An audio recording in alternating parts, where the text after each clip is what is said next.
Il n'y a pas de cas d'Ebola en Côte d'Ivoire, mais il est nécessaire d'être prêt. Et le sens de l'intervention européenne aujourd'hui est d'aider la Côte d'Ivoire à être prête, justement, en permettant la mise en place d'un centre d'excellence au CHU de Trècheville. Si un cas survenant en Côte d'Ivoire, nous entrons dans la phase active. Et je pense que la Côte d'Ivoire a eu le nez creux, n'est-ce pas, en faisant en sorte que nous passions à un autre stade, que nous nous mettons comme si nous étions dans une situation de présence du virus, et puis faire en sorte que les populations ivoiriennes soient protégées. CHU de Trècheville, c'est ici que sera construit le site d'accueil des éventuels malades d'Ebola.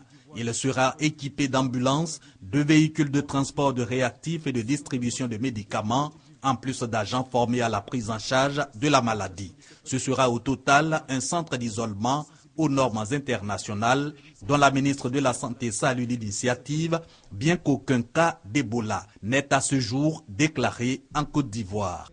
La ministre de la Santé et de la lutte contre le sida recevant un chèque de 135 millions de nos francs, c'est un appui de l'Union européenne au gouvernement pour passer de la phase préventive à la riposte au virus Ebola. Ce don de l'Union européenne répond à l'engagement pris par l'institution au début de l'épidémie d'Ebola à aider l'Afrique de l'Ouest à faire face à la maladie, une maladie qui mobilise également aux côtés du gouvernement ivoirien, selon la ministre de la Santé, l'expertise américaine et française notamment.